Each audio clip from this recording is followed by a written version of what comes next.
Vamos falar aqui dos perigos que o Japão pode nos oferecer, ô Beckler, porque o André falou aqui antes sobre uma tarde ruim da seleção brasileira. Não é um Japão que não oferece nada de perigo a gente, né? O que você imagina? É um Japão que joga com 3 zagueiros, que pode fazer ali uma linhazinha de 5, ou que quando tiver atacando, tiver a bola, pode ter um meio-campo um pouquinho mais povoado. Até posso colocar aqui o campinho, se você quiser, pra gente falar um pouco mais dessa seleção japonesa, pensando em problemas. O que o Brasil pode ter de questões ou de perigos que o Japão pode nos oferecer. Então, pode colocar aí, Tainá, se você puder. O que eu acho que é o maior perigo é que é um time que roda muito bem a bola e que tem muita gente no meio. Então, isso pode fazer com que o Japão vá ganhando espaço na defesa do Brasil, que o meio do Brasil, se não estiver bem preenchido, e contra Marrocos, que foi o melhor time, não estava, era uma outra forma de jogar do Brasil, etc. Mas pode ser que o Japão, que tem muito bom toque de bola, joga com 3 defensores, com 2 alas bem abertos e depois com 4 jogadores por dentro e um centroavante lá na frente. E as características são boas para eles se completarem. Todo mundo tem boa bola no pé. Esse centroavante tem bom jogo de costas, né, para aguentar, receber bola de costas e marcação chegando no cangote e tal. Ele consegue girar bem por ali e abrir para os lados do campo para jogar. Não sei se o Japão vai fazer alguma mudança de quer colocar o Tomiyasu no time, colocar um zagueiro a mais e tirar um ala pela direita, ou trocar o zagueiro pela direita. Era o que os jornalistas do Japão falavam aqui antes do jogo contra a Suécia, um plano anti Vinícius Júnior. Mas a tendência é um 3-4-2-1 da seleção japonesa. Aí tá num 3-4-3, né? Mas é isso aí, volta um pouquinho o Maeda e volta um pouquinho. Tá o Kubo ali, né? Vamos ver se ele se recupera. Não tá o Kubo, não, E tá o os dois Doan. alas bem. O que você tá Tá o vendo? Doan, Os dois alas bem abertos. E aí o que tem são isso, assim, são 4 caras por dentro, 2 caras bem abertos dos alas para abrir o time adversário, para esgarçar, né, o time adversário. Então, taticamente é isso, mas mais importante do que o desenho tático, porque não existe um desenho tático desse aí perfeito, né? Todos são bons e todos podem funcionar. É a postura deles. Tocam muito bem a bola, giram muito bem para um lado para o outro, tem muita paciência para entrar. Não é um time de muito drible, então não é um time que vai chegar na ponta e 1 contra o Danilo, 1 contra o Douglas Santos. A tendência, se não jogar o Cubo, jogar o Doan, é que não seja esse time de 1 contra 1, de mais paciência de toque. Só que se nesse toque o Brasil não tiver muito organizado e o Japão começar a achar clarão na defesa do Brasil, eles vão entrar. Porque a ideia deles é desorganizar tocando. O gol contra a Suécia é assim. Toca, desorganiza, entra. O gol contra a Holanda, o primeiro gol também é assim. Vai uma bola lá pro lado esquerdo, toca. Abre o lugar na entrada da área. Chega o Nakamura para finalizar da entrada da área. Então o Brasil, que é um time que nem sempre quer ter a bola como ideia básica de jogo, a seleção brasileira, o Brasil aceita não ter a bola e ficar sem a bola por muitos momentos do jogo. Quando não tiver, vai ter que estar pronto para roubar e correr. Porque se não tiver a bola de forma muito passiva, o Japão vai tocar e atrair, ganhar meio campo e ganhar volumes, pode começar a gerar intranquilidade na seleção brasileira.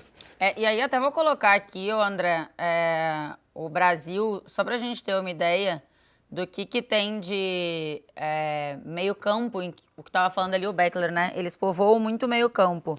Você acha que a partir daí o Ancelotti deveria mexer em alguma coisa? É um cuidado especial, mas com os mesmos jogadores que a seleção brasileira pode ter? Só pra galera ver, ó, aqui o Brasil e aqui o Japão.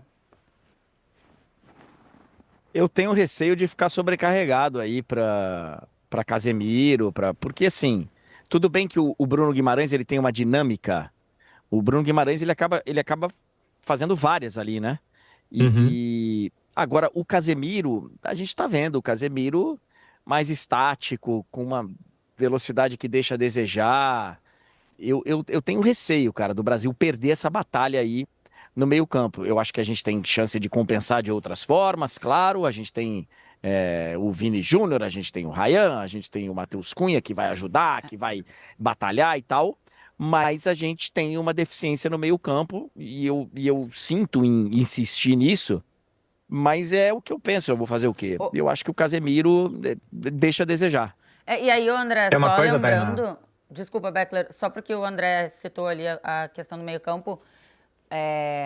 O jogo contra a Croácia, o primeiro tempo, ele é muito do meio-campo da seleção da Croácia, né? Ali, acho que a gente perdeu muita oportunidade, assim. A Croácia nos matou muito com aquele meio-campo naquele jogo de quartas de final. O Modric, naquele jogo, deu mais de 140 toques na bola. Aí a Croácia não deixava o Brasil ter volume de jogo, né? Porque o Brasil começava a criar, eles esfriavam. Começava a criar, eles esfriavam. Só pra gente ter um pouco mais de noção, volta o Brasil para um 4-4-2, que é como o Japão estiver atacando, como que o Brasil vai defender. Puxa Paquetá lá pro lado, Bruno por dentro e Rayan pelo outro lado.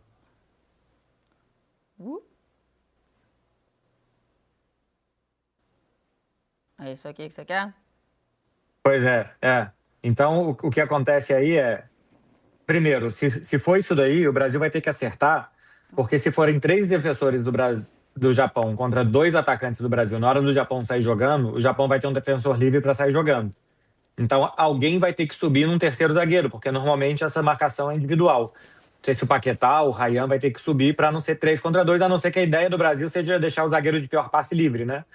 Então vamos imaginar que seja isso aí, só para não bagunçar muito, o zagueiro de pior passe do Japão vai ficar livre. Então o Brasil vai bloquear os outros 2 e esse cara livre fica com a bola. Por que o pior fica livre? Porque ele vai errar. A tendência dele errar é maior. E aí depois a gente vê aí 6 japoneses no meio contra 4 jogadores brasileiros. Esse pode ser o problema. Esses 2 alas do Japão abrirem Rayan e Paquetá, então eles ficarem mais longe de Bruno e de Casemiro. E esses 4 caras do Japão que tem por dentro, o Tanaka... Quem que é o outro? Kamada, Maeda e Doan. Isso. O Tanaka e o Kamada, aliás, o Kamada é bom jogador, jogava no Eintracht Frankfurt muito bem, foi pro futebol inglês. E o Maeda e o Doan, esses 4 por dentro ficarem contra Casemiro e Bruno. E claro que não vai ser o tempo inteiro 4 contra 2, mas de girar a bola de um lado para o outro, essa paciência que o Japão tem, em algum momento pode achar esses caras mais livres aí. Aí no sistema defensivo depois, a gente tem 4 defensores contra o Ueda por ali. O que mostra que o Japão muitas vezes domina o meio, só que entra pouco na área. Porque não superpovoa a área do adversário. Fica um atacante ali contra zagueiros. Os zagueiros do Brasil são muito bons. Por isso que eu acho que o Japão pode ter durante o jogo um domínio mais superficial do jogo. De rodar, de ter superioridade, mas na hora de entrar na linha final não consegue, porque tem 4 contra 1. Ô, Vessi, no seu destaque inicial aqui você falou do Ancelotti repetindo o time. E aí, claro, acho que o Japão oferece aqui, tem as suas armas, né, os seus pontos fortes, mas do que a gente está ouvindo, pensando e tal, a gente não está pensando que o Brasil vai mudar o seu time por conta de enfrentar o Japão por alguma questão específica do Japão, pelo menos os jogadores, né. Do lado do Japão tem essa possibilidade, né, de fazer uma mudança para parar um cara especificamente da seleção brasileira, que é o Vinícius Júnior. Tem possibilidade de algumas mudanças, né? No meio-campo, o Sano jogou alguns jogos, é um volante /meia, mais de rodar a bola, mais de ocupação de espaço. Pode ser substituído pelo Tanaka, que é um jogador mais forte fisicamente, com mais altura, pensando em ajudar a marcar o lado que cai Vinícius Júnior, que cai Paquetá, que apoia o Douglas Santos.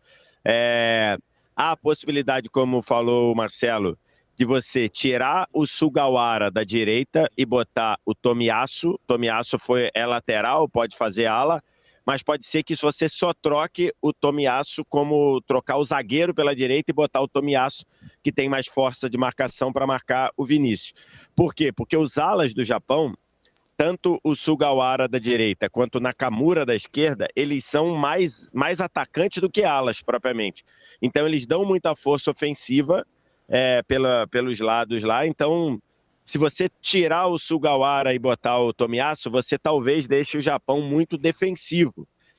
Por um lado, você fortalece contra o Vinícius Júnior, mas por outro, você perde essa capacidade de preencher o meio-campo que o Beckler explicou no raciocínio anterior. Então, tem que ver o que vai fazer o Moriyasu, né?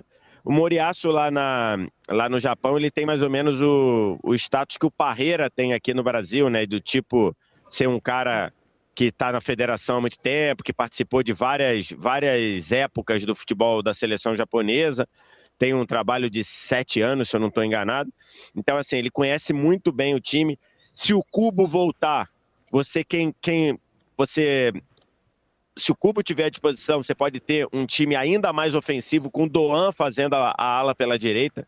Então, assim, o Japão tem muitas possibilidades, mas também dá os seus espaços. Por exemplo, se você armar o Japão aí, ô Tainá, olha aí, olha a gente pedindo para a Tainá dar esse show com a mesa tática aí. Que Arma você o quer? Japão com 5 na linha defensiva. Arma o Japão com 5 na linha defensiva. Sugawara e o Nakamura lá pela esquerda. Tá. Isso. O que acontece? Aí vão ter 3 no meio campo ou 4, dependendo da formatação, e só o atacante na frente. Uhum. O Japão, ele, ao longo da Copa, ele deu muito espaço entre o ala e o zagueiro. Se você pega o gol da Holanda, por exemplo, o gol do Summerville, o segundo gol, né, Beckler, eu acho? Isso. O segundo gol, o Summerville, ele tá exatamente no espaço entre o lateral esquerdo, o ala esquerdo e o zagueiro. Então, assim, ele ficou ali, flutuando ali, como se fosse um mosca morta. E ninguém olhando ali, ninguém diminuiu. Quando a bola chegou, ele trouxe para o meio e bateu. Esse é um espaço muito bom para o Ryan entrar e para o Vinícius entrar. Porque o Japão marca mal esse espaço entre o zagueiro do lado e o ala, até porque os alas são muito ofensivos. Então, eles não têm essa veia defensiva toda. Esse é um caminho bom para o Brasil. O gol do Elanga também, né, VS? O gol do Elanga também, também é por ali. É um gol bem parecido, é verdade. Não tinha nem me atentado a isso. Então, então assim, o Japão marca mal esse espaço entre o zagueiro do lado e o ala, porque os alas têm um caráter muito ofensivo. O Nakamura é meia, pô. O Nakamura é meia.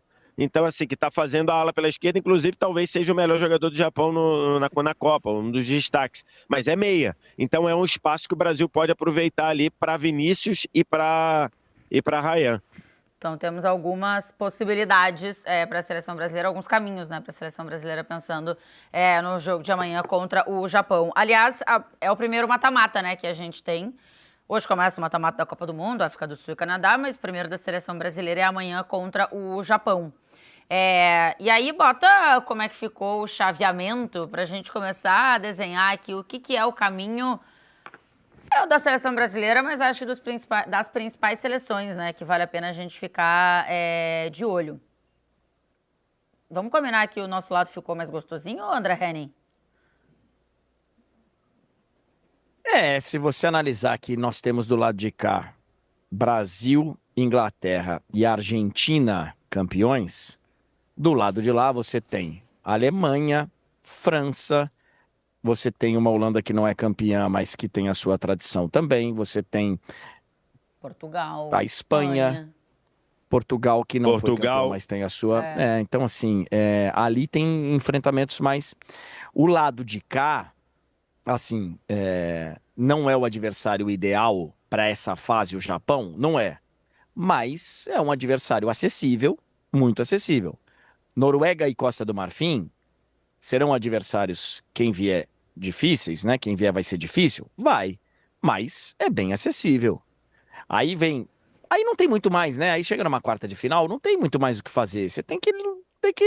Aí vem a Inglaterra, né? Com toda o seu complexo de tentar, e por mais que tenha jogadores que falem, esse ano it's coming home, it's coming home, e nunca vai para casa. Então, pode pintar um México ali, porque o México já não vai estar mais jogando em casa, né? Numa eventual quarta de final, mas... E aí, semifinal, eu vejo aí sim um caminho muito limpo para a Argentina. Pode ser que não aconteça? Pode ser que não aconteça. O Beckler estava chamando a atenção para essa Colômbia. Tá, mas, velho, a Argentina... Tem um ponto ela aí. vai começar... A Argentina, se tudo for como eu estou imaginando, a Argentina vai começar a jogar a Copa do Mundo lá na quarta de final, mais ou menos, né? Fala, Vess.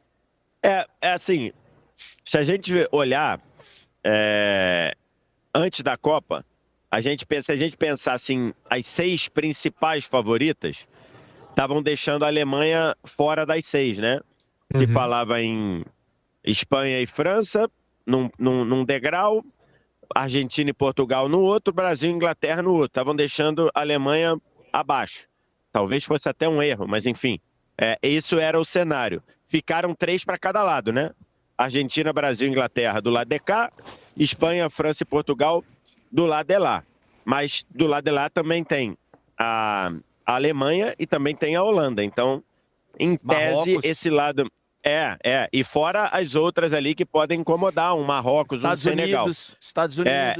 Estados Unidos, que se criou muito aqui. Então, a tendência é achar que o lado esquerdo ficou um pouco mais forte que o lado direito. E eu queria falar sobre Colômbia, tá? Ontem, a Colômbia fez uma das melhores atuações desta Copa do Mundo, tá? E, inclusive, a nossa professora, que é uma 0-0fóbica clássica, teve que aturar um 0-0 maravilhoso ontem, né? Maravilhoso 0-0 entre Portugal e Colômbia. Mas o primeiro tempo dos caras então, parecia Colômbia... que já era os 50 minutos do segundo tempo, né? Porque eles estavam numa intensidade louca. Exatamente, uma trocação absurda. E o segundo tempo, o senhor Rames Rodrigues, andando, botou o jogo no bolso, tá? Segundo tempo, o Rames, ele andou em campo. E só tapa, tapa para deixar os caras nas costas da zaga. O Rames ontem, a gente fala da Argentina jogar na rotação dela, ontem a Colômbia jogou numa rotação dela e o Rames, só tapa ali, só deixando, e não sei como a Colômbia não fez gol.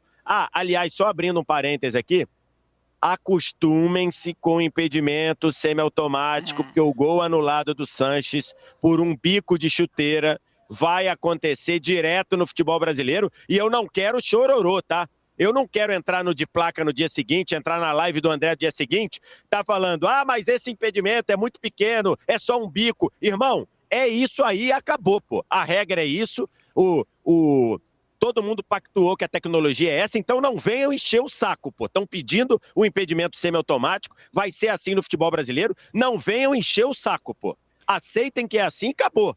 Se não quer assim, mantém as linhas, porque ontem esse gol da Colômbia nas linhas seria confirmado, tá? Se ontem, em vez do semiautomático, é nas linhas, o gol da Colômbia seria validado. Então, já prevendo coisa, não venham encher o meu saco quando o impedimento semiautomático começar no Brasil, porque vai ser impedimento por um bico de chuteira e acabou. E segue a vida, bota lá e começa a cobrar. Mas voltando à Colômbia, a Colômbia, ela não é nada confiável, né? Ela não é nada confiável. Hoje ela pode, hein? Ela pode repetir a atuação de ontem no mata-mata e ela pode cair para a Gana. E tem uma questão também que é hierarquia. A Colômbia na Copa América, ela fez uma excelente Copa América, foi a melhor bola jogada na Copa América, enfrentou na final uma Argentina se arrastando, e a Colômbia não conseguiu jogar. Então, assim, eu não sei se chega numa quarta de final, se a Colômbia vai jogar do jeito que ela joga ou se ela vai respeitar a atual campeã do mundo argentino. Mas se jogou assim contra Portugal, eu espero que jogue assim contra todos os adversários que venham. Bom, apesar de que Portugal... na teoria é isso aí. São 8h07 da manhã aí na porta do Hotel da Seleção. Se você puder não acordar o Vinícius Júnior, se você puder não acordar o Carleto e puder deixar ele repousar, que tava perturbando o VS, morreu de o hotel da Seleção é do outro lado, é do lado da rua, tá muito longe aqui. Do lado de lá. Do lado de lá. Do lado de lá. Mas se querem que eu fale baixo, eu tenho que botar outro, pô. É verdade. Se querem que eu entre... Pô, isso aqui não é Redação Sport TV, não, gente. Se querem que eu fale baixo, eu vou ter que botar outro, pô. O nosso Marcelo Barreto é muito melhor do que o deles. Olha aqui, Marcelo Beckler, já te devolvo a palavra. Não, e nada contra, até porque é um baita... contra, porque é um baita programa. Só tô dizendo que é um outro estilo, né? É um outro estilo. Claro. E o Marcelo Barreto é um baita Marcelo também. Ele é fantástico. Eu adoro o Marcelo. Nunca conversei com ele, mas eu acho ele fantástico. Eu vou encher o seu saco sim, VSR. O Mate mandou aqui no chat. Calma, VS. VSR tá sempre coberto de razão. O Renato mandou, calma, ídolo. O Alisson mandou, tô do teu lado. Vitor Pistola Rodrigues, o José mandou aqui. E teve um que mandou aqui que disse assim, calma, VS, eu não te fiz nada. Aqui, ó, o Augusto. Que isso, VSR, eu não te fiz nada. Mas assim... Mas isso é um absurdo mesmo, pô, porque vamos dar uma margem de 10 centímetros. Aí o dia que for 11 centímetros, vai ser de novo por 1 centímetro. Então, não faz sentido nenhum isso. Isso aí foi o que vocês pediram, né? É a tecnologia resolvendo para não ter dúvida nenhuma. Não, mas em qualquer tecnologia agora, teria, né, André? Não tem ninguém... Porque das Claro, linhas mas também eu digo o tem a seguinte- linha mais grossa ou mais fina? Sim, mas agora não tem mais aquela história do que... Ah, esse VAR, olha onde ele traçou a linha, onde ele... Não tem essa. É. Disse lá, mas é um dedão. Amigão, é um dedão e tá impedido, acabou. Não tem... E assim, é o que é, né? Está, é matemático, não tem interpretação, então não tem jeito, é simplesmente ciência. Desse chaveamento aí, eu acho que todos têm os seus las e cas.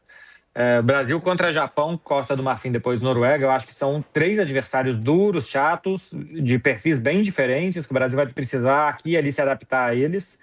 Quem eu acho que se dá bem mesmo é a Argentina.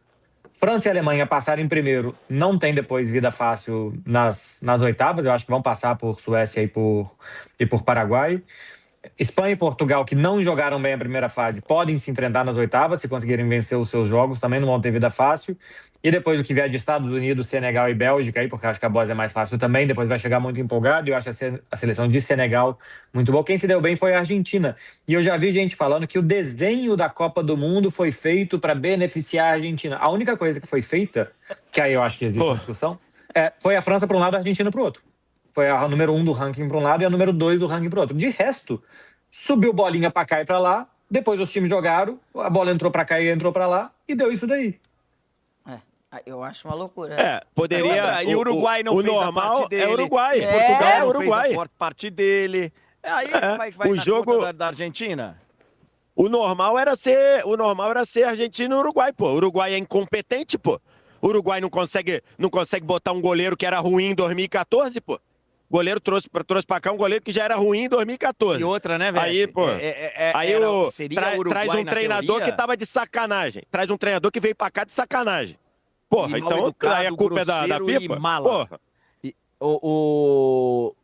Ninguém fala aí, é porque veio o Cabo Verde, ok.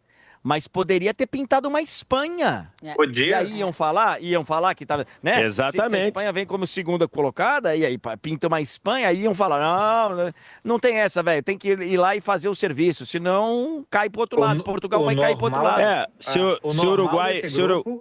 Era Espanha e Uruguai ganharem nas duas mais fracas, né, e terem um confronto direto na última rodada. Era o normal desse grupo.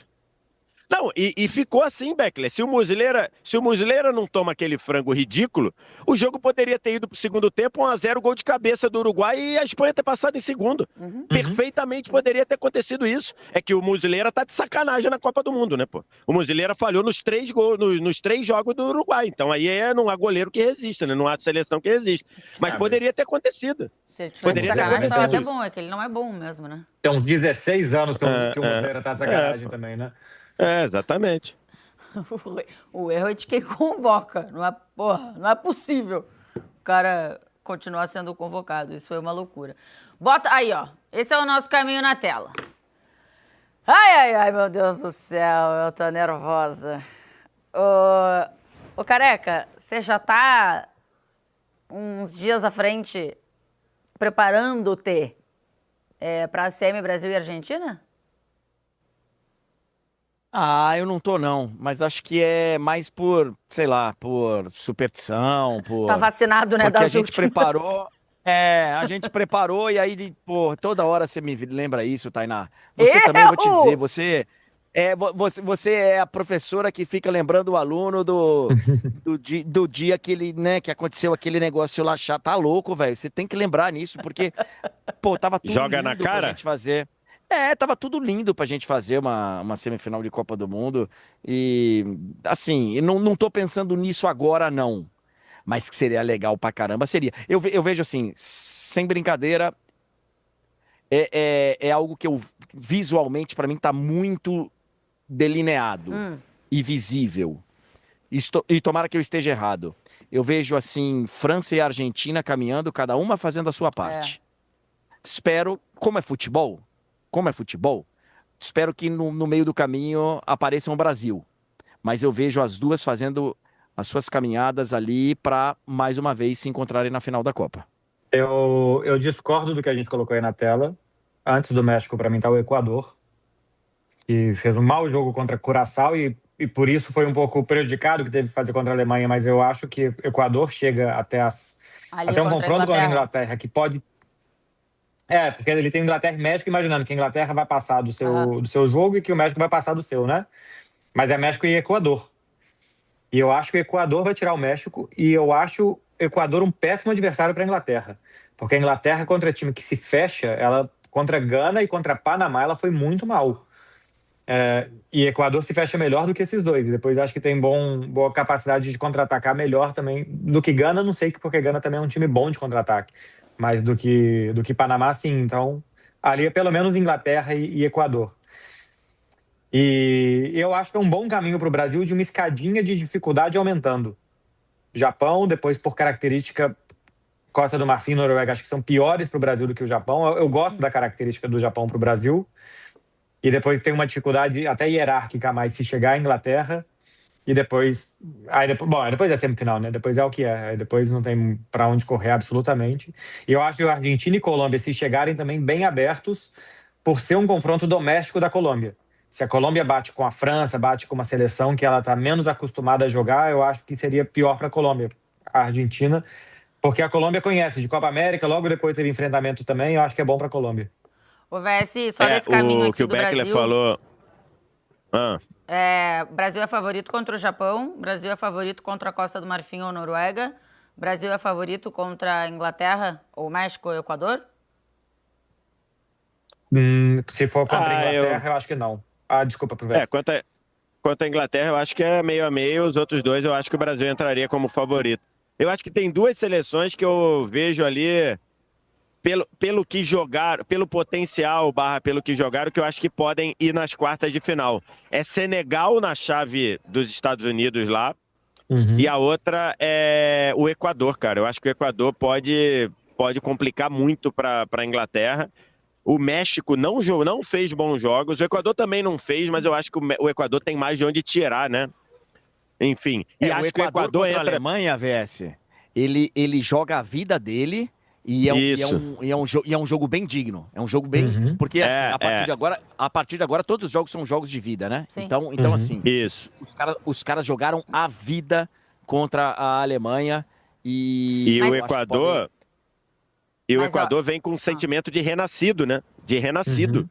Ele teve fora da Copa, cara. Ele estava eliminado. E ele vem com um sentimento de renascido. Talvez possa ter encontrado aquela catarse. O que foi a catarse no estádio, irmão?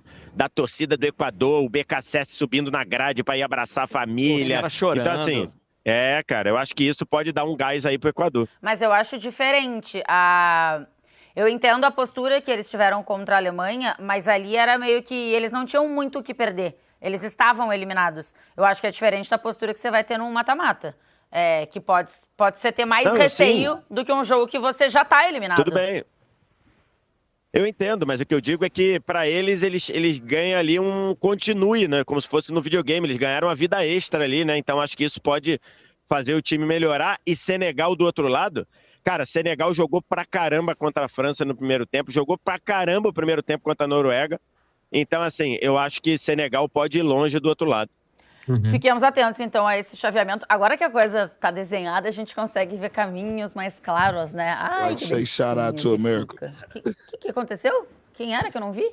O policial pediu pra falar aqui, eu deixei, irmão. O policial pediu pra falar? Vou falar, não, o senhor não vai falar?